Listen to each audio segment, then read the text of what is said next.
خوف پر قابو پانا۔ ہمیں خوف کو اس بات کی اجازت نہیں دینی چاہیے کہ ہماری زندگی میں مسیح کی بلاہٹ کو پورا کرنے سے روکے۔ میں زکریا امیر ہوں۔ یہ خاص اصول اس بیان سے آتا ہے جو خداوند یسوع مسیح نے پطرس کو شاگرد بننے سے پہلے اور رسول بننے سے پہلے دیا تھا۔ آپ لوکا کی معرفت انجیل کے 5ویں باب میں سے تلاش کریں گے، 10ویں آیت کا دوسرا حصہ۔ یسوع نے پطرس کو یہ کہا، خوف نہ کر، دوسرے الفاظ میں ڈرو مت۔ یسوع نے شمعون سے کہا، خوف نہ کر، اب سے تو آدمیوں کا شکار کیا کرے گا۔ وہ کشتیوں کو کنارے پر لے آئے اور سب کچھ چھوڑ کر اس کے پیچھے ہو لیے۔ اب یہاں متن پر ذرا دھیان دیجئے۔ اس موقع پر آپ دیکھتے ہیں پطرس کے جذبات اور ان کو سمجھنا، اس کا خوف، اور وہ خوف کیا تھا۔ ہمیں اس بات کو سمجھنے کی ضرورت ہے کہ خداوند یسوع مسیح کچھ مہینوں پہلے پطرس سے ملا تھا، لیکن گلیل کے سمندر پر نہیں، گلیل کے علاقے میں بھی نہیں۔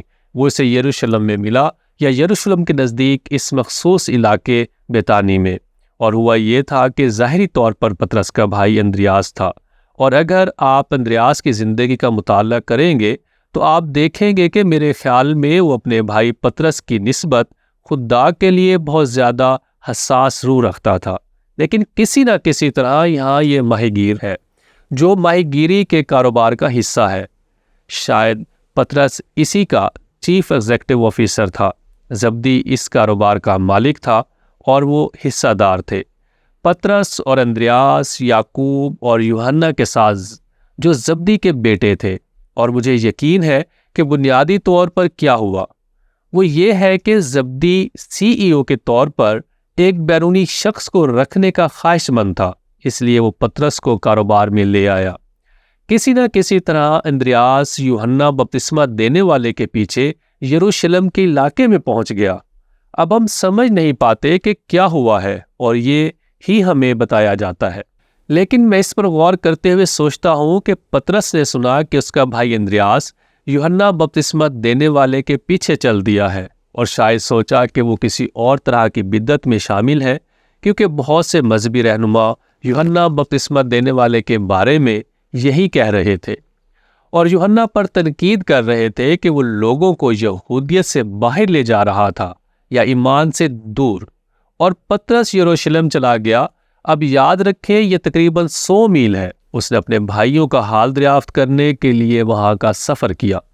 اب شاید وہ اس کے ساتھ ساتھ اپنے ہی ماہی گیری کے کاروبار کے لیے جگہ کو بھی دیکھ رہا ہوگا، اور وہ شاید یروشلم میں بھی اپنے کاروبار سے مچھلیاں بیچ رہے تھے۔ کسی نہ کسی طرح اسے مچھلیاں حاصل کرنا بحیرہ روم اور ساحل کے ذریعے وہاں تک، اس سے قطع نظر اس کا یسوع کے ساتھ سامنا ہوا۔ اور یہ ہم یوحنا کی انجیل اس کے پہلے باب کی 40ویں آیت میں دیکھتے ہیں۔ ان دونوں میں سے جو یوحنا کی بات سن کر یسوع کے پیچھے ہو لیے تھے، ایک شمعون پطرس کا بھائی اندریاس تھا۔ یعنی یوحنا بپتسمہ دینے والا وہاں 2 تھے، اور ہمیں بتایا جاتا ہے کہ ایک اندریاس تھا جو یوحنا بپتسمہ دینے والے سے متاثر تھا۔ اور دھیان کریں کہ یہ کہتا ہے اس نے پہلے اپنے سگے بھائی شمعون سے مل کر اس سے کہا کہ ہم کو خرسطس یعنی مسیح مل گیا۔ دوسرے لفظوں میں یوحنا بپتسمہ دینے والے کے ذریعے وہ یسوع سے متعارف ہوا، اور اس طرح وہ مسیح کے پیچھے چل دیے۔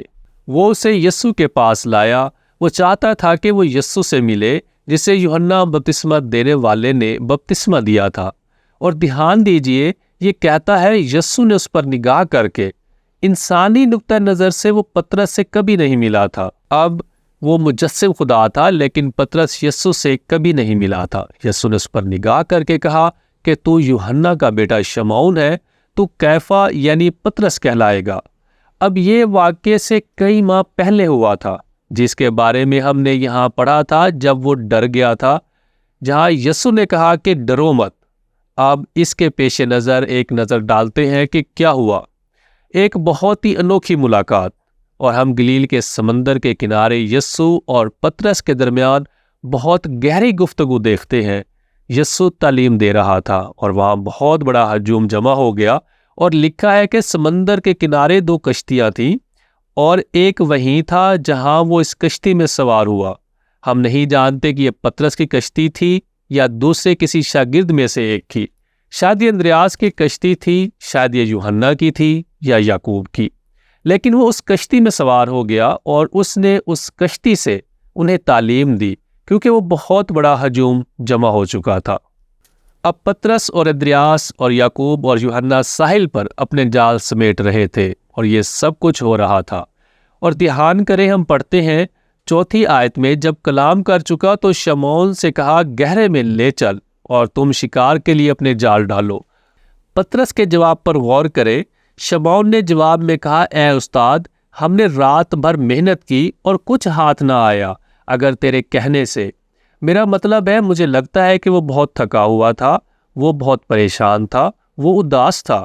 اس نے یسوع کا احترام کرتے ہوئے کہا مگر تیرے کہنے سے جال ڈالتا ہوں۔ اور پھر کیا ہوا؟ یہ شاندار اور ناقابل یقین شکار کیا اور وہ مچھلیوں کا بڑا غول گھیر لائے اور ان کے جال پھٹنے لگے۔ اب یہاں ایک بہت دلچسپ بات ہے، ہمیں فوری طور پر پطرس کا پچھتاوا نظر آتا ہے۔ اب سوال یہ ہے کہ اسے کس چیز کا پچھتاوا ہے؟ وہ بہت زیادہ پچھتا رہا ہے، اور ہم یہ پڑھتے ہیں شمعون پطرس یہ دیکھ کر یسوع کے پاؤں میں گرا اور کہا اے خداوند میرے پاس سے چلا جا کیونکہ میں گنہگار آدمی ہوں۔ میرا مطلب ہے کہ پطرس کے دل میں بہت کچھ چل رہا ہے۔ جب اس نے کہا ٹھیک ہے تیرے کہنے سے، وہ خوش نہیں ہے، اور خدا اس کے ساتھ یسوع کے ذریعے خاص طریقے سے نبٹ رہا ہے۔ اور غور کریں، اس نے کہا اے خداوند میں گنہگار آدمی ہوں، کیونکہ مچھلیوں کے شکار سے جو انہوں نے کیا وہ اور اس کے سب ساتھی بہت حیران ہوئے، اور ویسے ہی زبدی کے بیٹے یعقوب اور یوحنا بھی جو شمعون کے شریک تھے حیران ہوئے۔ اور اسی وقت یسوع نے انہیں یقین دلایا اور یہ کہا خوف نہ کر۔ یسوع نے پطرس سے کہا دیکھیے، یہ اس کے خوف کا سیاق و سباق ہے۔ اس کے خوف کی بنیاد کیا تھی؟ اچھا ایک لمحے کے لیے سوچے، یسوع نے شاید کئی بار انہیں اپنے پیچھے چلنے کے لیے بلایا۔ متی رسول کی معرفت انجیل اس کا 6 باب اور اس کی 33ویں آیت میں، بلکہ تم پہلے اس کی بادشاہی اور اس کی راست بازی کی تلاش کرو تو یہ سب چیزیں بھی تم کو مل جائیں گی۔ خوف نہ کرے۔ میں سمجھ سکتا ہوں آپ خوف زدہ ہیں، آپ کے خاندان کی دیکھ بھال کون کرے گا؟ میں سمجھتا ہوں، اور مجھے لگتا ہے ایک وجہ یہ ہے کہ اس نے کہا اپنا جال دوسری طرف پھینک دو، اور اس میں یہ ساری مچھلیاں تھیں۔ اس نے کہا میں تمہارا خیال رکھ سکتا ہوں، میں تمہاری ضرورت پوری کر سکتا ہوں، تو خوف نہ کر۔ اور مجھے لگتا ہے کہ اندریاس اور یعقوب اور یوحنا کا خوف یکساں تھا، اور انہوں نے یسوع کو کئی بار یہ تعلیم دیتے ہوئے سنا تھا کہ وہ خدا کا بیٹا ہے، اور وہ چاہتا تھا کہ وہ اس کے پیچھے چلے، اور بالآخر انہوں نے اس کی فرمانبرداری کی۔ میرے کہنے کی وجہ آپ دیکھ رہے ہیں کہ دوسری اناجیل میں آپ دیکھیں گے کہ یسوع نے ان 4 آدمیوں کو دیکھا اور کہا کہ میرے پیچھے چلو۔ ایسا ظاہر ہوتا ہے کہ وہ اس کے پیچھے چل دیے اور اپنی کشتیوں کو گلنے کے لیے چھوڑ دیا۔ ٹھیک ہے، پہلے تو انہوں نے اپنی کشتیوں کو گلنے کے لیے نہیں چھوڑا کیونکہ یہ زبدی کا کاروبار تھا۔ اس نے اپنے کاروبار کو جاری رکھا، اور شاید اس کاروبار کی آمدن سے پطرس کا گھر بار چل رہا تھا، کیونکہ اس کا ایک خاندان تھا اور دوسروں کا بھی ایک خاندان تھا۔ لیکن حقیقت یہ ہے کہ یسوع یہ کہہ رہا تھا کہ پریشان مت ہو، اب سے تم آدمگیر بن جاؤ گے، مگر پطرس میں تیری دیکھ بھال کروں گا۔ فکر مند مت ہو، مادیت اور اپنی ضروریات کو اپنی زندگی پر قبضہ کرنے کی اجازت نہ دے۔ اور لکھا ہے وہ فوراً جال چھوڑ کر اس کے پیچھے ہو لیے۔ گھبراؤ نہیں، یسوع نے شمعون کو کہا اور ان سے کہا میرے پیچھے چلے آؤ تو میں تم کو آدمگیر بناؤں گا۔ وہ فوراً جال چھوڑ کر اس کے پیچھے ہو لیے۔ یہ ایک عمل تھا جو یسوع کے پیچھے چلنے کا فیصلہ کرنے کی طرف لے جا رہا تھا۔ خوف کس طرح سے ہمیں اپنی زندگی خدا کی مرضی میں گزارنے کے عہد سے دور کرتا ہے۔ ٹھیک ہے، رد کیے جانے کا خوف، کیا آپ نے کبھی اسے محسوس کیا ہے؟ ناکامی کا خوف، کیا آپ نے کبھی اسے محسوس کیا ہے؟ کلام میں سے میرا پسندیدہ باب 2 آیات جو کہ میں نے اپنی بائبل میں تب لکھی جب میں اپنے لڑکپن میں ایماندار بنا۔ امثال 3 باب اس کی 5ویں اور 6 آیت میں اسے اپنے الفاظ میں بیان کروں گا، کسی پرانے ایڈیشن سے کچھ بات، لیکن یہ سادہ الفاظ میں یہ کہتا ہوں، سارے دل سے خداوند پر توکل کر۔ پطرس اس حوالے سے ایک مشکل دور سے گزر رہا تھا، اور دوسرے شاگرد بھی، سارے دل سے خداوند پر توکل کر۔ اور آپ امثال میں پڑھیں، یوں لکھا ہے، اور اپنے فہم پر تکیہ نہ کر، خود سے سب جواب تلاش کرنے کی کوشش مت کرے۔